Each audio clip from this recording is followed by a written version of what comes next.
इसी के ऊपर हम बात करेंगे।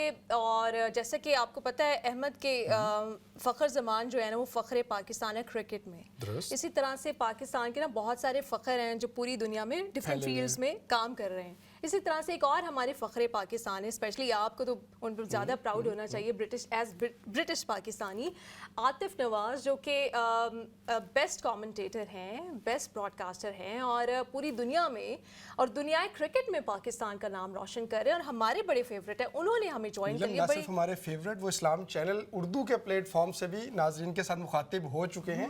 तो ये आज वो अपने घर आए, इसका मतलब यकीनी तौर पे हम उनको वेलकम बैक कहते हैं आतिफ भाई को। अस्सलाम वालेकुम, कैसे हैं आप? और सबसे पहले ये बता दें अब तक पीएसएल की क्या चीज़ आपको ऐसी लग रही है कि ये पीएसएल 9 में जो हुआ है ना ये आज से पहले नहीं हुआ था? क्या चीज़ इंस्पायर कर रही है, क्या चीज़ आपको डिफरेंट लग रही है और क्या चीज़ ऑफ कलर लग रही है पीएसएल 9 में? वालेकुम अस्सलाम, बहुत बहुत थैंक यू, आप लोगों ने मुझे बुलाया। शायद ये 8 साल बाद मैं इस्लाम चैनल उर्दू पे आ रहा हूँ, तो बिल्कुल बहुत खुशी हुई आप लोगों से बात करके और आपके प्रोग्राम में शामिल होके। पीएसएल इस साल थोड़ी सी एक अंडरवेलमिंग किस्म की फीलिंग है, क्योंकि आई थिंक पाकिस्तान की कौम थोड़ी सी इस वक्त डिस्ट्रैक्टेड है। अभी इलेक्शन की बहुत फॉल आउट में डिस्कशन बहुत ज़्यादा हो रहा है, तो लोग उस पर बहुत ज़्यादा फोकस कर रहे हैं, उस पर बहुत तफसील से लोग एनालिसिस और बातें और प्रोग्राम्स वगैरह कर रहे हैं। तो वो जो ज़्यादातर हाइप पाकिस्तान सुपर लीग पे यूजुअली फोकस होती है, वो दूसरी तरफ थोड़ी सी डाइल्यूट हुई है। इस वजह से शायद इस टूर्नामेंट का इतना वो जज्बा और वो जिस जज्बे के साथ लोग इसको रिपोर्ट करते हैं, उसको देखते हैं, उसको सपोर्ट करते हैं, वो कर नहीं रहे, फिर कर नहीं रहे। तो उसके साथ साथ फ़लस्तीन में और गजा में जो हो रहा है उसकी तरफ से लोग डिस्ट्रैक्टेड हैं।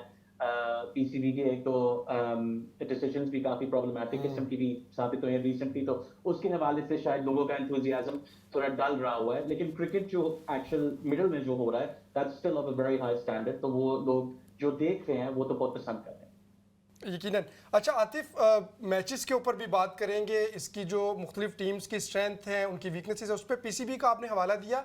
यकीनी तौर पे ये एक तकलीफ दे मामला था ये सुनना, और इस पे पहले तो बहुत सारे लोगों को यकीन भी नहीं आया कि वहाँ पर फ़लस्तीन के जो झंडे हैं वो लेके जाने पर पाबंदी लगा दी गई, क्योंकि हमने देखा पूरी दुनिया के स्टेडियम्स में फुटबॉल मैचेस उस दौरान होते रहे, वहाँ पे लोग जाके पीसफुली अंदाज से झंडा लहरा के अपनी यकजहती का जो है वो इजहार करते रहे। यहाँ बरतानिया में हमने देखा, दीगर ममालिक में देखा। लेकिन ये जो फैसला है आपके ख्याल में, और क्योंकि पाकिस्तान के ऊपर तो इसके ऊपर किसी ने तनकीद भी नहीं करनी थी, तो इस तरह का एक अनपॉपुलर सा डिसीजन क्यों ले सकती है पीसीबी? भाई अब मेरे हवाले से तो बिल्कुल अनपॉपुलर डिसीजन है कि ये उनके पास बहुत से दूसरे मुख्तलिफ तरीके थे। अगर उनको लग रहा था कि कोई उनको पीआर का कोई मसला, इस तरह का कोई जो प्रोडक्शन कंपनी जो पीएसएल चलाती है उनका नाम है ट्रांस वर्ल्ड स्पोर्ट, तो वो इंटरनेशनल एक कंपनी है। और पीएसएल जो है एज अ प्रोडक्ट वो पूरी दुनिया में दिखाया जाता है। विलो टीवी पे अमेरिका में दिखाया जाता है, स्काई स्पोर्ट्स पे और जियो पे इंग्लैंड में दिखाया जाता है, and all over the world जहाँ पे भी क्रिकेट दिखाया जाता है पीएसएल दिखाया जाता है। तो उसके हवाले से वो अपने मार्केटिंग के फैसले करते हैं। लेकिन ये फैसला बहुत ज्यादा नापसंद किया गया है पाकिस्तान में भी और पूरी दुनिया में भी। ऑब्वियसली हम ब्रिटिश लोग इधर बैठे, हमें भी प्रोटेस्ट में शामिल होते हैं, तो फिर अच्छा नहीं लगता है जब आप ये मैच देखते हैं तो जो मुख्तलिफ ब्रांड्स जिनको बॉयकॉट मूवमेंट के साथ एसोसिएट किया गया उनको स्पॉन्सरशिप के रोल में लेके आना या फिर उनकी हैवी प्रमोशन करना, उनको पता है कि एक पीआर डिफिकल्टी है, तो इसलिए वो थोड़ा सा इसको सर्कमवेंट करने की कोशिश करें। लेकिन लोगों की जो एक थोड़ा सा एक सावर टेस्ट जो रह जाता है वो यकीनन मेरे ख्याल से बहुत सीरियस बातें हो गई हैं। थोड़ी सी क्रिकेट की बात कर लेते हैं और सबसे पहले बाबर आजम से स्टार्ट कर लेते हैं। कंसिस्टेंसी के साथ परफॉर्म करें बाबर आजम, और उससे पहले हम देख रहे थे कि जो न्यूजीलैंड वाली सीरीज़ थी उसमें भी अच्छा परफॉर्म किया और अब भी बहुत अच्छा परफॉर्म कर रहे हैं और अपनी टीम को सिंगल हैंडेडली ही इस पोजीशन में ले आते हैं कि वो विक्ट्री स्टैंड पे हो। ऑल्दो कि आज उन्होंने मैच जीत लिया है, इससे पहले नहीं जीत पाए थे। तो बाबर आजम को उनकी इस फॉर्म को कैसे आप देख रहे हैं? T20 वर्ल्ड कप से पहले ये कितना गुड ओमन है पाकिस्तान के लिए? एक तरफ से बहुत अच्छा ओमन भी है, लेकिन एक बाबर आजम एक बहुत खास किस्म की शख्सियत है, क्योंकि पाकिस्तान के वो सबसे बड़े स्टार हैं पाकिस्तान की क्रिकेट में। शायद शायद अफरीदी, वसीम अकरम, इमरान खान, इस तरह के लेवल के जिन लोगों की पॉपुलैरिटी थी उनके बाद जाके पाकिस्तान को एक ऐसा स्टार मिला जिसकी इतनी पॉपुलैरिटी हो मैसेज में, जैसे बाबर आजम की है। और इस पॉपुलैरिटी के साथ आपके ये मसला होता है कि आपकी हर एक चीज को बहुत एक माइक्रो एनालिसिस किया जाता है। तो हर एक गेम को, हर एक सीक्वेंस को, हर एक शॉट को लोग बहुत तफसील से, बहुत डिटेल से उसके बारे में घंटे-घंटों की डिस्कशन करते हैं। अब बाबर की जो फॉर्म है, इट्स नॉट चेंज्ड मच जैसे कि वो थी न्यूज़ीलैंड में, लेकिन जो उनके क्रिटिक्स हैं वो अभी भी वही बात करेंगे जो पहले कह रहे थे कि वो एक हल्की स्ट्राइक रेट पे खेलते हैं और जो उनके नीचे आने वाले खिलाड़ी होते हैं उन पे ज़्यादा प्रेशर होता है।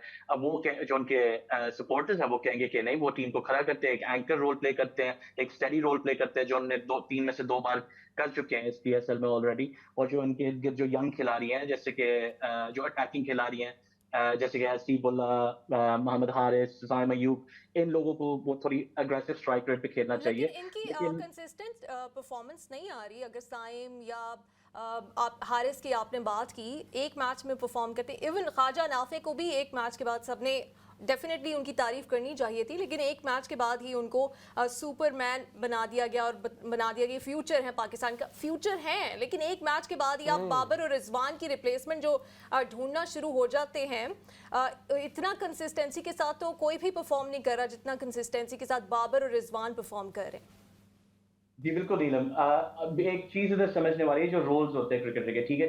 जो स्टाइल ऑफ प्ले बाबर को एलोकेट किया होता है पाकिस्तान की टीम मैनेजमेंट ने या पेशावर ज़ल्मी की टीम मैनेजमेंट में, that's usually a low risk game, क्योंकि वो एरियल शॉट्स नहीं खेल रहे, अग्रेसिव एक हाइपर अग्रेसिव गेम खेलने की कोशिश नहीं कर रहे, ऊँची स्ट्राइक रेट पे, लाइक डायरेक्टली ऊँची स्ट्राइक रेट पे खेलने की कोशिश नहीं कर रहे। लेकिन जो साइम है और हसीबुल्लाह है और हारिस हैं, इन सब का रोल अलग है। तो अब अगर आप एक high proportion of aggressive shots खेलेंगे, तो आपके ऊपर कंसिस्टेंसी की एक क्या तलवार कहते हैं, एक ये नहीं, कंसिस्टेंसी कि आपसे एक्सपेक्ट नहीं की जा सकती। ये अगर आपने एक हाई रिस्क क्रिकेट खेलना है, तो आपको इस परमिशन के साथ खेलना चाहिए। जैसे कि अगर आप इंग्लैंड की टीम की तरफ इस तरफ देखें, उनके मुख्तलिफ प्लेयर्स हैं जो एक अग्रेसिव बैलेंस बॉल, जिस स्टाइल को नाम दिया गया है, उस स्टाइल से खेलते हैं, लेकिन उसके बावजूद उनके ऊपर वो तलवार लटक नहीं रही होती कि भाई तुमने 3 मैच में स्कोर नहीं किया, तू इत्थों गया भाई। Like they don't have to do that. उनको पता है कि टीम ने और सेलेक्टर्स ने उनकी पूरी बैकिंग की हुई है, क्योंकि उनका एक जो रोल है उसमें यकीनन वो हर मैच में परफॉर्म नहीं कर पाएंगे। लेकिन जो टी20 की जो खासियत है, जो बेस्ट प्लेयर्स हैं, वो ज्यादातर, नॉट एवरी मैच, कोई हर मैच में नहीं कर सकता, लेकिन ज्यादातर मैचेस में अगर आप एक अच्छी स्ट्राइक रेट पे वो डिफरेंस इम्पैक्ट लेके आ सकते हैं, इम्पैक्ट रेटिंग अच्छी लेके आ सकते हैं गेम में, तो फिर आप सक्सेसफुल हो सकते हैं। तो उनको एक अलग तरीके से हमें मेजर करना चाहिए। अच्छा आतिफ, पीएसएल की एक बहुत ज़बरदस्त बात ये भी है, और जो दीगर लीग्स भी होती हैं, हर मुल्क की ये ख्वाहिश भी होती है, पीएसएल में भी हमने देखा कि बहुत सारे जो फिर स्टार्स हैं, बहुत सारे जो प्लेयर्स हैं, वो कौमी क्रिकेट टीम को भी देते हैं। माजी में भी हमने देखा। इस पीएसएल में आपको ऐसे कौन से प्लेयर्स लग रहे हैं जिनको हम इमर्जिंग प्लेयर्स कह सकते हैं, या जो आगे चल के आप समझते हैं कि वो पाकिस्तान जो नेशनल टीम है उसका भी हिस्सा बन सकते हैं? बिल्कुल, अभी यही तो एक सबसे बड़ी चीज़ होनी चाहिए पीएसएल के बारे में, कि पाकिस्तान का नेक्स्ट टैलेंट ढूँढा जाए। पीएसएल के थ्रू पाकिस्तान को ऑलरेडी मुख्तलिफ टैलेंट्स मिल चुके हैं ओवर द ईयर्स, लेकिन इस साल अभी बहुत जल्दी है, अभी टीमों ने 3 या 4 मैच ज़्यादा से ज़्यादा खेले हैं। लेकिन अभी ख्वाजा नाफे की बात की थी नीलम ने, बिल्कुल उसने एक बहुत शानदार इनिंग्स खेली है, but he is very new, very young. अभी उसने सिर्फ 3 मैच पीएसएल में खेले और 6 मैच प्रोफेशनल खेले हैं, और वो सिर्फ 22 साल का है, कराची से यंग लड़का अच्छा, है, तो उनकी उसको जो अभी एक नो लुक शॉट है जो कि बड़ी फेमस हुई, लेकिन जब वो उन्होंने नसीम शाह को खेलने की कोशिश की तो फिर वो आउट हो गए। ये इसीलिए क्योंकि आप बहुत जल्दी सबको बहुत बड़ा स्टार बना देते हैं। डेफिनेटली वो हैं और उनमें पूरा पोटेंशियल भी है, बट लेकिन कम से कम जो नो लुक शॉट है वो हर किसी को खेलने की कोशिश नहीं करनी वर्ल्ड क्लास चाहिए। बॉलिंग का मुकाबला करने के लिए क्या स्किल सेट है? आगे जाके आपको उनमें इतना पोटेंशियल दिखाई दे रहा है कि वो इतना अच्छा टैलेंट साबित हो सकते हैं, क्योंकि बहुत सारे ऐसे लोग आए, लेकिन फिर कुछ मैचेस, इवन हारिस से हमें बहुत सारी एक्सपेक्टेशंस थी, लेकिन अभी तक वो हमारी उम्मीदों पे पूरा नहीं उतरे। अब लोग हारिस के सपोर्टर कहेंगे कि उसको वो मौका नहीं दिया गया, क्योंकि उसको उन्होंने बहुत कम चांस दिया पाकिस्तान नेशनल टीम में, और जब दिया है तो आउट ऑफ पोजीशन दिया है। लेकिन दैट्स अ डिफरेंट थिंग। अगर आप नाफे के ऊपर बात करें तो बिल्कुल बहुत जल्दी है, उसने अभी 6 प्रोफेशनल मैचेस खेले हैं, तो इट्स वेरी टू अर्ली। लेकिन जो एक क्वालिटी होती है एक प्लेयर में, जो फेयरलेसनेस की होती है, जो वो शॉट खेलने की होती है, to have the audacity to say कि हाँ ठीक है, मेरे सामने नसीम शाह है, जसप्रीत बुमराह है, जेम्स एंडरसन है, जो भी है, मैं अपनी शॉट खेलूंगा ही खेलूंगा। ये एक टेम्परामेंट जो है, ये सिखाई नहीं जा सकती, ये आपके अंदर एक काबिलियत होती है। तो ये उसने दिखाया है। बेशक आउट हो गया, और नसीम शाह, उसकी फॉर्म भी पाकिस्तान के लिए एक बहुत बड़ी चीज़ है, क्योंकि पाकिस्तान का एक दुनिया का एक शानदार तरीन बॉलर है और इंजरी से वापस आ रहा है। लेकिन ये जो ख्वाजा ने, ये जो नाफे ने शॉट खेलने की कोशिश की है, इसको मैं बुरा नहीं समझूंगा।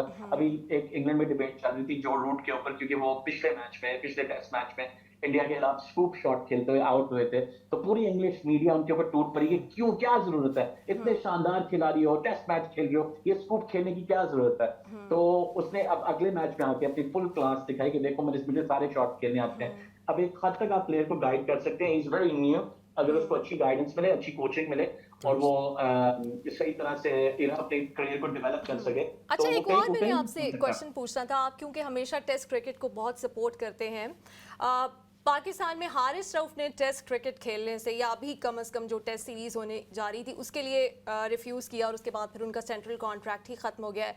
दूसरी जानिब हम उनका कंपैरिजन अगर मोहम्मद अली से करें, जो कि डोमेस्टिक में पाकिस्तान फर्स्ट क्लास सिस्टम में थे, क्रिकेट खेल रहे थे, एक मौका मिला, नहीं अच्छा परफॉर्म कर पाए, लेकिन अब डोमेस्टिक में परफॉर्मेंस के बाद कंसिस्टेंटली खेल रहे थे अच्छा, और अब आके वो पीएसएल में बड़ा अच्छा परफॉर्म कर रहे हैं।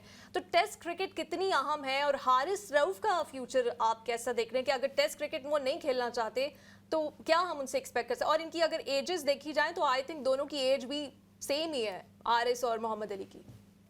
हारिस यंग है मोहम्मद अली से, लेकिन ये एक पाकिस्तान की जो टीम, जो सिलेक्टर्स हैं, उन्होंने बहुत इनकंसिस्टेंसी दिखाई हुई है। अगर मैं अपनी, this is just my opinion, लेकिन मेरे ख्याल से उन्होंने प्लेयर्स को थ्राइव होने का सही मौका नहीं दिया। अब जब मोहम्मद अली को पाकिस्तान की डेब्यू दी गई थी, वो टेस्ट मैच में दी गई थी 2022 में इंग्लैंड के साथ, और जिस कंडीशंस में उससे बॉलिंग करवाई थी, उसके साथ उसने हारिस रऊफ के साथ ही ओपनिंग की थी, बॉलिंग की। उसमें फास्ट बॉलर्स के लिए कुछ भी नहीं था। इंग्लैंड ने एक दिन में रावलपिंडी की पिच पे 500 से ज्यादा स्कोर किया था, और फास्ट बॉलर के लिए तो बहुत एक डिफिकल्ट चीज होती है इतने रन कंसीड करना। ना पाकिस्तान के पास कोई काबिल स्पिनर थे उस मैच में आगे करने के लिए। वो 2 मैचेस उसने खेले, एक मुल्तान में और एक रावलपिंडी में, और उसके बाद उन्होंने उसको डिस्कार्ड कर दिया गया था, और लोगों ने सोचा कि भाई इसका करियर तो खत्म हो गया है, 28-29 का लड़का है, फर्स्ट क्लास में इसने अपना नाम बनाया, तो व्हाइट बॉल क्रिकेट में तो किसी ने पता नहीं है।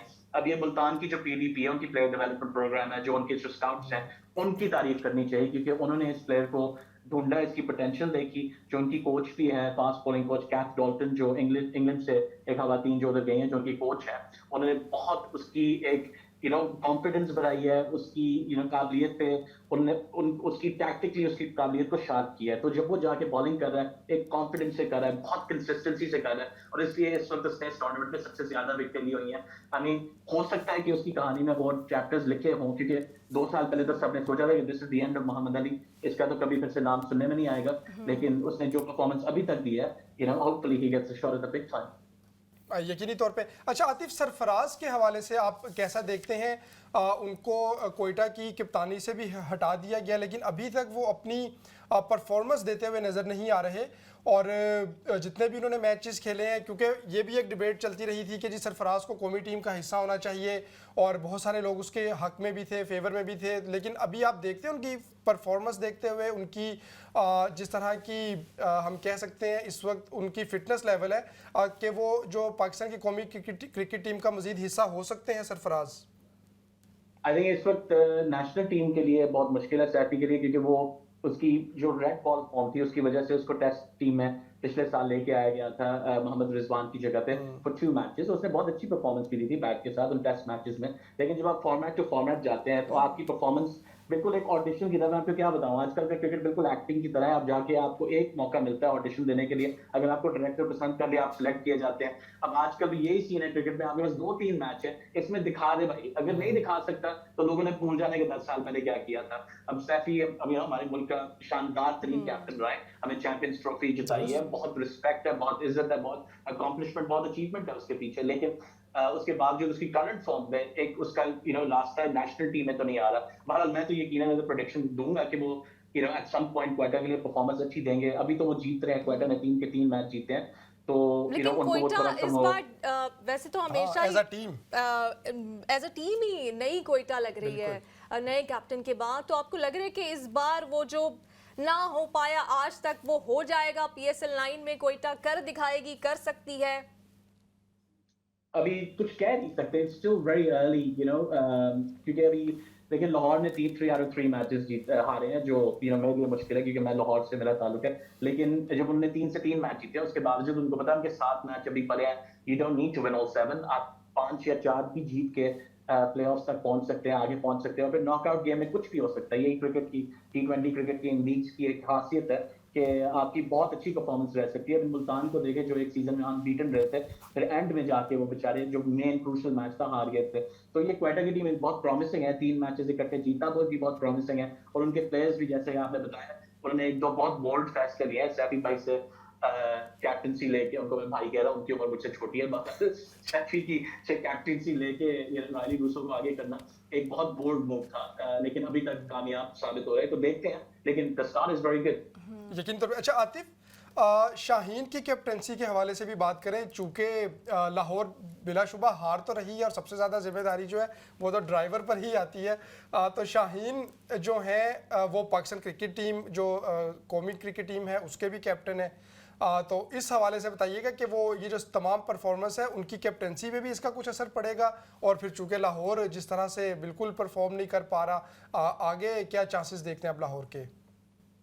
ये एक बहुत जरूरी टेस्ट है अहमद पाकिस्तान, ये शाहीन के लिए, क्योंकि एक जबरदस्त कैप्टन, जो बेस्ट कैप्टन होते हैं उनको एक एडवर्सिटी वाला फेज देखना पड़ता है अपने करियर में। जब वो मैचेस हार रहे हैं, जब उनकी परफॉर्मेंस नहीं आ रही, जब लक उनका साथ नहीं दे रही, जब मुख्तलिफ फैक्टर्स उनके खिलाफ जा रहे हैं, ये आपको एक वक्त देखना पड़ता है, और इसके थ्रू आप कैसे जाते हैं ये आपको डिफाइन करता है। अभी शाहीन बहुत न्यू इनटू कैप्टनसी है, कि सीरीज के लिए खेली एज कैप्टन, और वो अच्छा रिजल्ट नहीं था पाकिस्तान के लिए, न्यूजीलैंड से 4-1 हारे थे।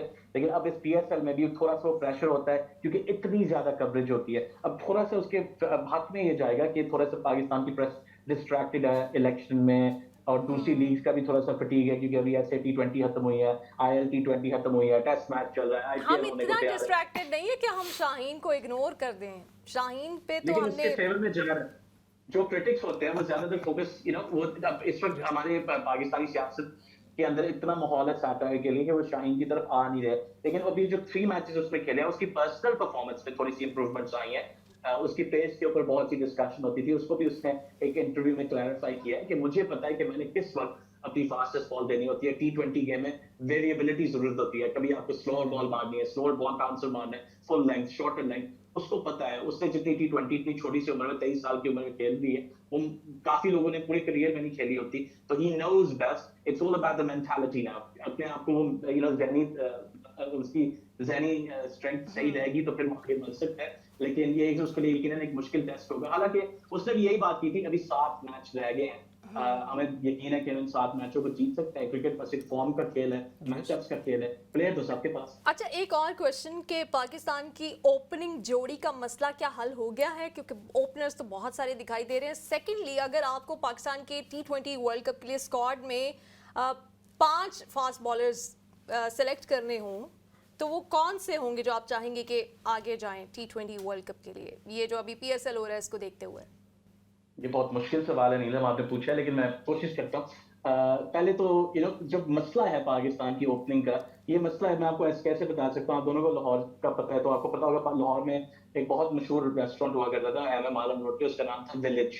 ठीक है, अब जब आप विलेज में जाते हैं तो आपको ये मसला होता है कि मुझे पता नहीं मैं पहले किस चीज पे टूट पड़ूं, पहले पूरियां खाऊं, हलवा खाऊं, निहारी खाऊं, हलीम खाऊं, चने खाऊं, ये बटेर खाऊं, भी वो मिलते थे वहां पे, बटेर।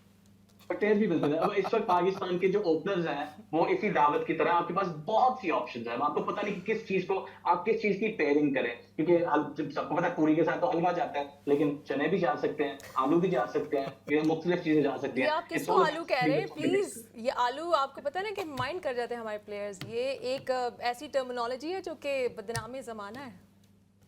नहीं मैं वैसे एक एग्जांपल, एक मिसाल के तौर पे बता रहा था, लेकिन यही मसला है उनके पास रिसोर्सेज बहुत ज्यादा है, ये कॉम्बिनेशन ढूंढना बहुत मुश्किल होता है, फिर वही स्क्रूटनी आपके ऊपर रहती है। क्योंकि अगर आप कोई भी कॉम्बिनेशन ट्राई करते हैं और वो फौरन आपको रिजल्ट नहीं देती, तो आपके सारे क्रिटिक्स आप पे टूट पड़ते हैं कि ये क्यों है, इसको क्यों खिलाया, उसको क्यों नहीं खिलाया, इसको चांस नहीं दे रहे, इसको सही चांस नहीं दे रहे। एक बहुत मुश्किल खेल है ये, आपको थोड़ा सा अपना ऊपर नीचे सही रखता है, लेकिन वो कोशिश कर रहे हैं और यही आप कर सकते हैं। It's a bit of a gamble every time you pick a lineup, लेकिन you have your Babar, you have your Rizwan, everything has to fit around those two essentially, क्योंकि उन्होंने आपको बहुत कामयाबी पहले भी दिखाई है, तो उनके ऊपर आपको थोड़ा सा बैंक करना पड़ता है। वो जो रिस्क आपने लेने हैं, जो साइम अयूब, जो Mohammad Haris, Azam Khan, all of these players, ये उनके इर्द गिर्द फिट होते हैं और आपको सोचना है कि आपने उनकी कॉम्बिनेशन कैसे बनानी है। चैलेंज सही यही है इनके लिए। अच्छा, फास्ट बॉलर्स 5, चलिए ठीक है, एक तरीके ऐसे करते हैं नीलम अहमद, अगर आप लोग मुझ पे स्पॉट पे डाल दें तो एक एक करके हम नेम करते हैं, हाउस दैट, एक एक करके, ठीक है, शाहीन फिर शाहीन शाहीन। ये तो इजी था ना। तो पहले अहमद से ले लिया, मैंने ले ठीक है, लिया। मेरे साइन के साथ पहुंच जाएगा वेस्ट इंडीज। मुझे नसीम शाह। वेरी गुड, मतलब ऑब्वियस है, ठीक है, मैं पहला कंट्रोवर्शियल वाला करता हूं, for me Haris should definitely go. Really? Yes. नहीं नहीं, जाना चाहिए उनको, बाकी दो रह गए ना। नहीं, बाकी दो भी आप ही बताएंगे, हमने बस एक एक की। मेहमान का आपको पता है, हम मुझे तो क्रिकेट का ज्यादा पता ही नहीं है, मुझे तो पता ही नहीं इसके अलावा कौन है। कैसे कह सकते हैं, आप लोग तो पूरा प्रोग्राम कर रहे हैं, मैं तो आप लोगों से सीखा हूँ कि वो क्या है। बहरहाल अगर आपने दो और फास्ट बॉलर साथ लेके जाने हैं तो you know it's very tight competition, लेकिन मेरे लिए you have to look at Hasnain, you have to look at Mohammad Wasim Jr. Even though you know there's fitness issues right now, you have to look at him. And on his performance right now, you have to look at Muhammad Ali.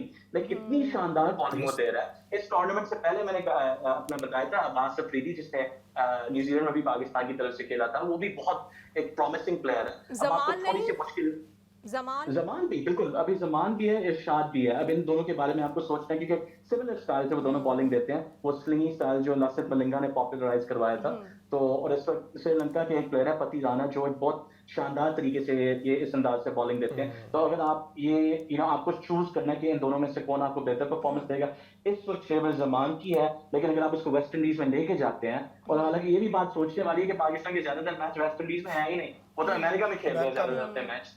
Pitches unknown है, conditions unknown है, so you have to make a careful choice.